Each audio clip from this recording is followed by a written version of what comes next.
Hello, നമുക്കിന്നുണ്ടല്ലോ ഒരു നെല്ലിക്കാച്ചാർ ഉണ്ടാക്കിയാലോ. അതിൻ്റെ കൂടെ തന്നെ നമുക്ക് കുറച്ച് അച്ചാർ കഥകളൂടെ കേൾക്കാം. നമ്മളൊരു 1/2 കിലോ നെല്ലിക്ക പുഴുങ്ങി ഉപ്പൊക്കെ ഇട്ട് വെച്ചിട്ടുണ്ട്. നല്ലെണ്ണ ഇതുപോലെ ഒന്ന് ഒഴിച്ച് ചൂടായി വരുമ്പോഴത്തേക്കും അതിനകത്തേക്ക് അച്ചാറിന് വേണ്ട സാധനങ്ങളൊക്കെ ഇടുക. ആദ്യം തന്നെ പരമ്പരാഗത രീതിയിലാണ് കേട്ടോ ഇതുപോലെ കടുകിടുന്നത് കേട്ടോ. അപ്പോൾ ആവശ്യമായിട്ടുള്ള ഇഞ്ചി, വെളുത്തുള്ളി, പച്ചമുളക് ഇതെല്ലാം അരിഞ്ഞ് സൈഡിൽ വെച്ചിട്ടുണ്ട്. നമുക്ക് സമയമാകുമ്പോൾ ഇടാം. അപ്പോൾ ഇതെല്ലാം ഒന്ന് പൊട്ടി വരുമ്പോഴത്തേക്കും ഞാൻ കുറച്ച് സ്റ്റോറി പറയാം. നമുക്ക് കുറച്ച് കാലം പുറകോട്ട് പോയാലോ. ചക്ക 1ാം ക്ലാസ്സിൽ പഠിക്കുന്ന സമയം. ആ സമയത്ത് എനിക്കാണ് ഭയങ്കര ക്യൂരിയോസിറ്റിയാണ് കേട്ടോ എല്ലാ കാര്യത്തിനും വേണ്ടിയും. അപ്പോൾ ഈ അച്ചാർ ഭയങ്കര പ്രാന്താണ്. വീട്ടിൽ അച്ചാർ ഉണ്ടാക്കും. ഇഷ്ടം പോലെ മാവുള്ളതാണ് കേട്ടോ എൻ്റെ പറമ്പിൽ. അപ്പോൾ മാങ്ങാ സീസൺ ആയി കഴിഞ്ഞിട്ടുണ്ടെങ്കിൽ കിളിച്ചുണ്ടൻ മാങ്ങാച്ചാർ, മൂവാണ്ടൻ മാങ്ങാച്ചാർ, നാട്ടു മാങ്ങാച്ചാർ, പ്ലാത്തി മാങ്ങാച്ചാർ, അങ്ങനെ പലതരത്തിലുള്ള അച്ചാർ കാണും. അച്ചയുടെ അമ്മ അച്ചാർ ഇടും കേട്ടോ, അടിപൊളിയായിട്ട് അമ്മയിടും. എന്നിട്ട് വേഗം തന്നെ ഞാനത് തിന്ന് തീർക്കുന്നതായിരിക്കും ഗൈസ്. അപ്പം അച്ചാർ തിന്നിട്ട് ഒരു ദിവസം ആരും കാണാതെ കുറേ അച്ചാർ വാരി തിന്നിട്ട് സ്കൂളിൽ ചെന്ന് കഴിഞ്ഞപ്പോഴത്തേക്കും ഭയങ്കര വയറുവേദന, തൊണ്ടയെല്ലാം ഭയങ്കരമായിട്ട് എരിയുക. അടുത്ത് തന്നെയുള്ള ഹോസ്പിറ്റലിൽ കൊണ്ടുപോയി പറഞ്ഞു, കൊച്ചിന് അൾസറാണ്, അച്ചാർ എന്തോ ഒരുപാട് കഴിച്ചിട്ടുണ്ട് എന്ന് പറഞ്ഞു. അങ്ങനെ അച്ചാർ തീറ്റ പൊക്കി. പിന്നെ കുറേ കാലം വീട്ടിൽ അച്ചാർ ഉണ്ടാക്കുന്നില്ലായിരുന്നു. പിന്നെ ഞാൻ 1ാം ക്ലാസ്സിൽ നിന്ന് 2ാം ക്ലാസ്സിലോട്ട് പോകുന്ന ഒരു അവധിക്കാലമായിരുന്നു ഗൈസ്. നല്ല മാങ്ങാപ്പഴവും മാങ്ങയൊക്കെ ഉള്ളൊരു കാലം. വീട്ടിലിഷ്ടംപോലെ അച്ചാറും മാങ്ങാപ്പഴമൊക്കെ ഇരിക്കുന്ന സമയത്താണ് ഞാൻ അച്ചയുടെ ചേട്ടൻ്റെ വീട്ടിൽ പോയിട്ട് കയറി വരുവാണ്. ആ ഇടവഴിയിൽ എൻ്റെ ഒരു ഫ്രണ്ടിൻ്റെ വീടുണ്ട്.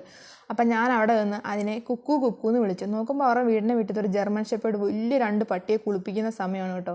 ആ പട്ടിക്ക് എന്തോ എന്നെ കണ്ടപ്പോൾ കടിക്കാൻ തോന്നി. ഒരു ടാറിട്ട റോഡിൻ്റെ കയറ്റമുണ്ട്. ആ വഴിയെ ഓടിച്ച് ഈ പട്ടി എന്നെ കമത്തിയിട്ട് കടിച്ച് ഗൈസ്. പിന്നെ കുറേ കാലത്തേക്ക് നാരങ്ങാച്ചാർ കഴിക്കരുതെന്ന് ഡോക്ടർ പറഞ്ഞു. കുറേ കാലത്തേക്ക് പിന്നെ നാരങ്ങാച്ചാർ സ്റ്റോപ്പ് ചെയ്തു. സ്റ്റോപ്പ് ചെയ്തു.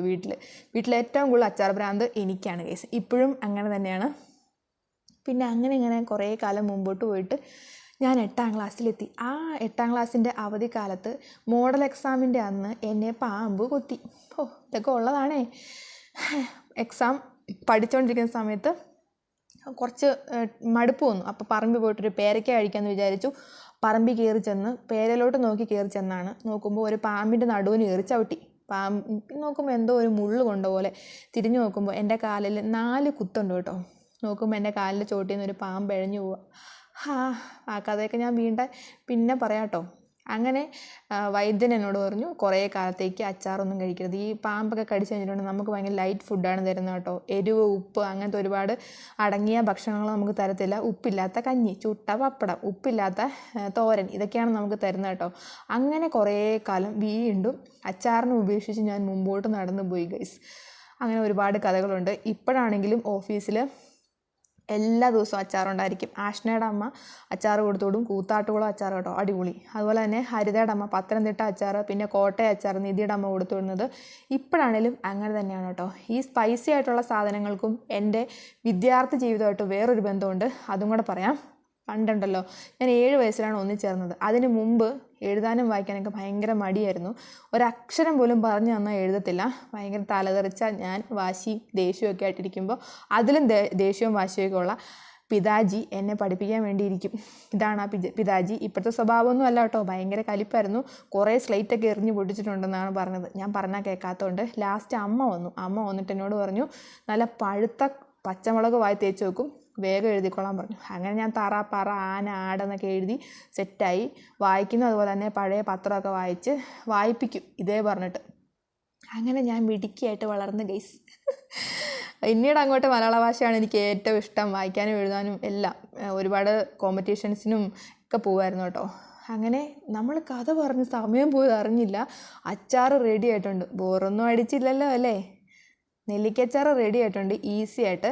അമ്മ ഉണ്ടാക്കുന്ന അച്ചാറല്ലാതെ സ്വന്തം കൈ കൊണ്ട് ആരെങ്കിലുമൊക്കെ അച്ചാർ ഉണ്ടാക്കിയിട്ടുണ്ടോ? അങ്ങനെ ഉണ്ടാക്കിയിട്ടുണ്ടെങ്കിൽ കമൻറ്റ് ബോക്സിലൊന്ന് പറയണം. അതെ, നമ്മളിപ്പോൾ ഉണ്ടാക്കിയ അച്ചാറിന് കുറച്ച് ഗ്രേവി കുറവായിരുന്നു. എനിക്കാണെങ്കിൽ അച്ചാറിൻ്റെ ഗ്രേവിയാണ് കൂടുതൽ ഇഷ്ടം, അതിൻ്റെ ഒരു പീസ് അപേക്ഷിച്ച് നോക്കുമ്പോൾ. അങ്ങനെ നമ്മൾ കുറച്ച് തിളച്ച വെള്ളം ഒഴിച്ചിട്ടുണ്ട്. മുളക് പൊടിയും ഉലുവാപ്പൊടിയും മഞ്ഞൾപ്പൊടിയും ഉപ്പും ഒക്കെ ഇട്ടിട്ട് നമ്മുടെ അച്ചാർ റെഡി ആയിട്ടുണ്ട്. തണുത്ത് കഴിയുമ്പോഴത്തേക്കും കുറച്ച് വിനാഗിരിയും കൂടെ ഒഴിക്കണം. അപ്പോഴാണ് അച്ചാറിൻ്റെ ശരിക്കുള്ള ടേസ്റ്റ് വരുന്നത്. പിന്നെ ഈ അച്ചാറെന്ന് പറയുന്നത് അങ്ങനെ നല്ല ബെനിഫിറ്റുള്ള സാധനമൊന്നും അല്ല കേട്ടോ. ഹെൽത്ത് ബെനിഫിറ്റ് ഒരുപാട് കഴിച്ചു കഴിഞ്ഞിട്ടുണ്ടെങ്കിൽ കൊള്ളത്തില്ല. അതൊക്കെ നമ്മുടെ മലയാളികൾക്ക് എല്ലാവർക്കും അറിയാവുന്ന കാര്യമാണ് കേട്ടോ. അങ്ങനെ പറഞ്ഞു നമ്മുടെ അച്ചാർ റെഡി ആയിട്ടുണ്ട്. ചോറിനുള്ള സമയമായി. അച്ചാർ 2 ദിവസം ഇരുന്ന് കഴിഞ്ഞിട്ട് എടുക്കുന്നതാണ് നല്ലതെന്നാണ് പഴമൊഴി. പക്ഷെ അങ്ങനെയല്ല, ഞാൻ സ്പോട്ടിൽ കഴിക്കുക. എൻ്റെ കൈ ഒന്ന് ചെറുതായിട്ട് മുറിഞ്ഞതുകൊണ്ട് കുറച്ച് സ്ലോ ആയിട്ടാണ് കഴിക്കുന്നത് കേട്ടോ. കൈ മുറിഞ്ഞ കഥ ആയിട്ട് ഞാൻ പിന്നെ വരാവേ. അപ്പോൾ അത്രയേ ഉള്ളൂ ഇന്നത്തേക്ക്. എന്നാൽ ശരി.